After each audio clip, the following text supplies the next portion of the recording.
So if you remember how England opened up the game, attacks on France and Spain, pretty much expending everything, well, they're doing it again here. Their handful of cards kind of led them to it. They had a couple of assassins, a jihad, and they had Poland, which was sort of the big prize left. It's only worth 3 points. It's not a huge value piece, but, well, it is a significant amount of territories that they probably can't lose all of, just because who's going to attack these little doinky things? Anyway, what they ended up doing was launching an Almoravid naval attack against Spain, which only Spain could intercept, and they did. They were beaten back. The Almoravids landed. With the Jihad, they were able to pay less for their attacks, but they ended up with not terribly good odds. The Spaniards tried to spy on them. That spy was killed, and then an assassination attempt on the Spanish king, which didn't work, but had it worked, it would have removed a bonus there. Anyway, the Almoravids didn't succeed in taking southern Spain, but then the English launched one. Now the French intercepted it, and the Spaniards intercepted it. The English pushed through both, but were defeated at slight advantage in Spain itself. So the English have walked away without any advantage, and France and Spain are kind of forming this sort of an alliance against the English, which they see as one of the greater powers, and then maybe they'll turn against the Empire, is kind of their view. The Empire themselves don't see themselves in terrible threat here, but they have a pile of money, and France doesn't really. Then again, England doesn't really either, and the Empire's been interested in English territory all along, in part because they have Norway, and they can get the extra victory point bonus for grabbing that. So you might well see with the English having no, well, yeah, I think you are going to see with the English having no money, a free naval advance so that we can just sail right in there, and I can't see the French trying to stop that. Well, the Russians are finally paying their price for their location. The Empire drew 2 Mongol cards, that's 4 of the 7 we need, wiped out the 2 northern Russian provinces, and destroyed the Bulgars, I think. They may still have a space, the 2F card they can come back on, but then they become kind of a neutral power. Somebody has to actually capture them to get the power card. The Russians don't inherit them even though they have the power, because no one else controls all of that power. The Empire did a number of things. They attacked and took Norway, and I'm realizing, wow, they should have taken Denmark. They chose against England, leaving that for France, not so much out of kindness of their heart, but they think that England and France will end up in a death struggle that way, and they can grab the English territories, Denmark, Poland, whatever, while that busyness is going on. And of course, it could turn against them. This is a lot of value here. If France gets that, they probably win. They also marched into Georgia, grabbing a neutral area. Hey, why not? They could have certainly gone into an English area, say Cyprus. They're the only people with naval power there, so they would have been safe. Here, they also played a crusade. And we got some money going to people. France gets $2 for that I didn't accumulate. And Spain gets $1, which actually will prevent the excommunication of Spain. And I didn't roll the crusade. The Empire can't go. They already fired off 2 attacks. They don't have to. They don't get excommunicated. They don't have any problem here. They only get excommunicated for not paying for a crusade. The Spaniards get to pay, and they're going to bring their Hungarians with them. And that gives +1. Venice gives nothing. France gives +1. So there's actually no chance. I need to roll a 2 or less. So there's no chance of a victory from a crusade here. But still, it's kind of an interesting situation. Does anybody have a card they'd like to improve that. They'd get a draw off of it, at least. No, nobody's got a Knights card that they could throw into this. So, there's no effective Crusade there. Holding the last card of Civil War, the only thing I can do with this, I could hit France with it. But that would only help England as far as I'm concerned. I want to keep France and England at war, so I don't really want to create a civil war in either of them. And there's no one else I can play it on, so I'll just hold that. That's an interesting and powerful card. And now we go on to the French. So the French made an attack and took England, but they ran out of money. They were down to 1. They kind of wanted to make an attack with the Seljuks. But it seemed more important to get a little cash to defend themselves, just in case the English come up with some cash. So they played a crusade themselves. That gave them some extra cash, plus cash from all the different players. Now the crusade was only a +4. Spain can't go, so Hungary, because of the Civil War, so Hungary had to go instead. Now, the French have a couple of cards. I kind of like the Jihad. I kind of like the Spies card. I don't want to lose either of them, so I'm just going to push on. Spaniards pulled another Mongol card. It was played to no effect over here. I don't know what else they did. They seem to be... Oh, they had 2 power cards, one of which they gave to France, the Prussia card. France already owns Prussia, so there's no harm in that. Now, I think the Knights remain there from what I remember of the rules. I don't want to look it up. Yeah, you know. And they also grabbed the Kingdom of Jerusalem for themselves, which gave them a couple bucks, which allowed them to do stuff. They already had a part of that, so they have the title to that, even if the Mamluks down here have actually captured half of the kingdom. That pushes it on to the Russians. Well, the Russians decided the only way they have a chance is to be active and expansionist, so they attacked poor Spain's Hungary, which they didn't have the cash or anything else to defend, and ended up taking that. And now they have the power, king and all. And they also made an attack against the English, who have no cash, in Poland. Basically, attacking a power who's weak, whom nobody has any real interest in the area that they're in, is the way to expand in this. It's kind of at the nitty-gritty in this game, so there's no real, I probably shouldn't let them get powerful or anything like that. It doesn't serve my... Well, first of all, nobody can defend things that are adjacent. So the Lithuanians made the attack on Poland. Anyway, we're pushing on to the next one. We only have 2 more Mongols left, but I think there's only 2 more in the deck, and there's quite a bit of deck, so you don't know when it's going to end. Remember, when they come out, and I kind of hope it's soon, because this does not play well solo. When they come out at the end of the game, let's see. Yeah, gotta find that roll. The game doesn't necessarily end right away. Oh, I don't know. I don't know if we have. Yeah, we don't. I was thinking the Kumans. When the game is over, yeah, let's see that again. So yeah, there's still another card that has to come. A power card has to be drawn. It doesn't necessarily get played. It just, if it's drawn, it's revealed. Does it get played no matter what? Which must be revealed. There's no further action. The card isn't played. Yeah, so it's unlikely it's going to end on any one player without some warning in terms of the other Mongol, at least one of the Mongols coming out. Eh? Well, on the English turn, they were kind of stuck. They pulled a disaster, which affected France and took a few bucks from them. But they have no money. So they had to play a collect income phase. They didn't draw a card. So they keep going.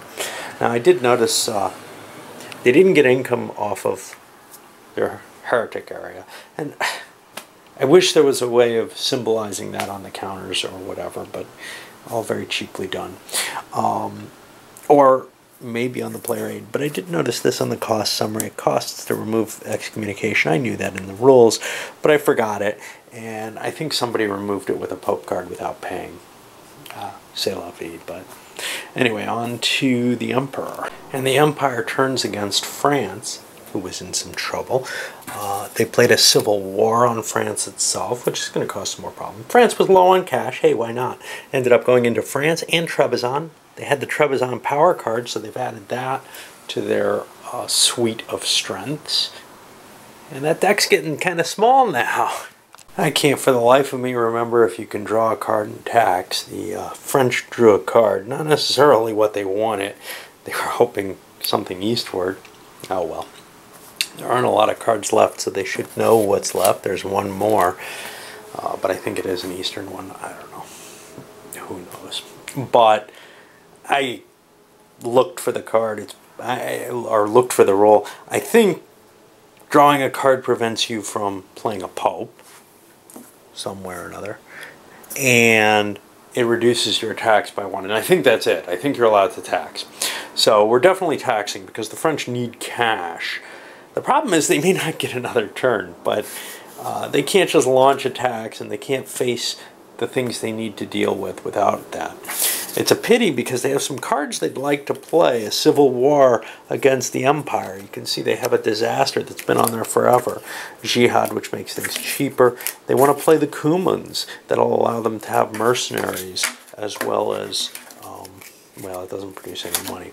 Anyway, I'll figure out what their income is. Spain also at the limit of their money, so they had to tax. Not a great situation for them. They only pulled $8 compared to like the 20-something France could pull. Although I don't know, can they? They've got a civil war. They didn't get the French territories, I think. So that's $6 that they got to give back.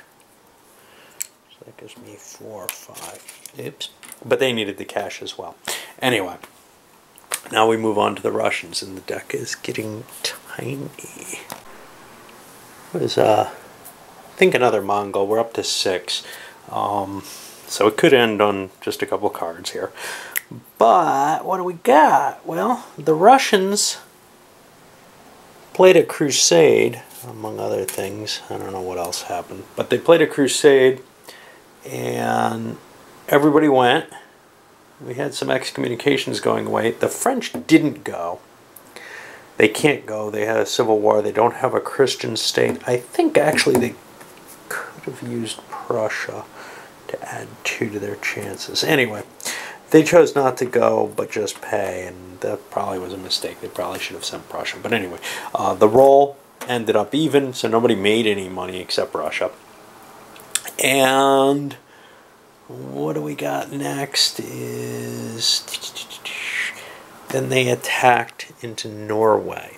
They see the Empire as the problem. They played a spies card. The Empire said, you know, I'm not going to pay a lot of money, and whatever I pay they could match with the spies card, so the hell with it, I'll just let them take it at +2, and they did, barely, but there we have it. So now we're back over to the English. The English are sitting in the I have no good answer situation. I've played my cards out, tried to get a heresy down here in France in the imperial territory. Not that it matters much. I've got 2 attacks I can make. Not a lot of money. Everybody else has cash. It's not going to go anywhere unless it's sort of a cheap hit. So here's what I might do. I might make an attack against the Ibiads, but I don't think my Jihad works against them, although the card doesn't state this.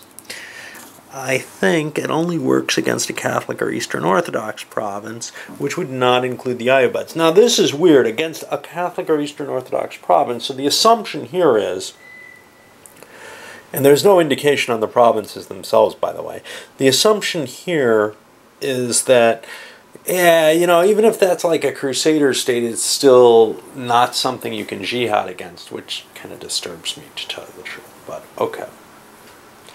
Not that a Crusader state could be here. They could only be up here. Okay, so that's fair enough. But let's say the French went and took it, it would be assumed to be a Muslim power, that you can't really settle these. Even if the French made the attack, they would set up a Muslim client state or something. I think the English just do not want to attack. I mean, they could take a shot at this, and that might cost some money. Yeah, no reason to reduce. No, that's penalized. Getting rid of that doesn't do much. The game's not going to last long enough. You know, I'm pissed at France. I'm going in to try to retake England. Because I've got a +2 against it. That forces France to try to defend it. And we'll see where that goes. It ended up an even attack that failed. England's out of money, which means that was kind of dumb. They're gonna be easy pickings for other people, which is kind of a bonus to France, actually, maybe, because they have a few bucks. But you see, it didn't matter because the Empire is going to grab all the cards and the game's going to end there. The only question is, hey, did the Mongols do some damage? Well, the Empire is involved every eastern province except poor Russia's. So the Mongols are a +1 there. I don't think that anybody has a Knights of Christ card. Actually, anybody would help them, wouldn't they? Nah, there's no reason to help France or Russia here. France would help Russia for their own bonus, but... And the Mongols destroy that. And Russia still exists, barely, over here, but it's only a 1-province territory now, so there's no bonus for owning it as a power. Alright, well, it's time to count. I'll come back with the assessment of the points, because it's going to be kind of annoying to point. It's just really summing up all the different territories. Okay, and here are our net points. HRE definitely won with 34 points. They managed to hold the entire empire together, as well as getting a lot of kind of extraneous stuff. They had the Abids Empire, whatever's left of it, still together, but that's worth an extra point there because they have a multi-zone power. Other things, Bulgaria stayed together. So they really were able to rock, take something away from France. Granted, France took something from England. Other points, France and England, 24 and 23. Why is England doing so well? Well, the Almoravids were not damaged. They also had the Latin kingdoms still in existence. They had Serbia with an extra point. They actually got the extra point for Poland. They may be a point higher than I've counted them. I don't think I gave them that. France, having taken a chunk of England, you'd think would be doing well, but they lost most of that there. And their other territory not doing too well. They don't really have a second power anymore. I don't remember what their second power was. The Seljuks, and they're down to 1 territory. Byzantium gave them a dual province point. Spain obviously hosed. Their second power was Hungary. It got taken from them. They got their extra point here, but they've got really nothing. They've got the Kingdom of Jerusalem, which they do not even have much of. They only have 1 territory in. And the poor Russians, not quite as bad off as the Spaniards, but at 19 points after most of the territory was eaten away. They made some gains over in Hungary, obviously, but other than that, the only thing they got an extra point for, they got for Venice. And I believe that's it. Everywhere else, they're kind of 1-province territories. I definitely learned something. You never want to spend all your money, but sometimes it's hard and you forget. You know, you're like, oh, I'll bid it all. That's important. It's England, damn it. And it actually was important because the cards were out. But too often I felt like I was in that position where somebody was just being stupid. I think that'll happen quite often in an actual game of it, though. Yes, you often, it's possible good players will always be at the table, but I'm used to games like this almost always being somewhat destabilized by someone who's an idiot like England was in this, regularly running out of money. Was Spain regularly running out? Not of their own fault. Whatever screw-ups, whatever bad position they were in is largely England's fault. England spent their money trashing Spain, and to some extent France.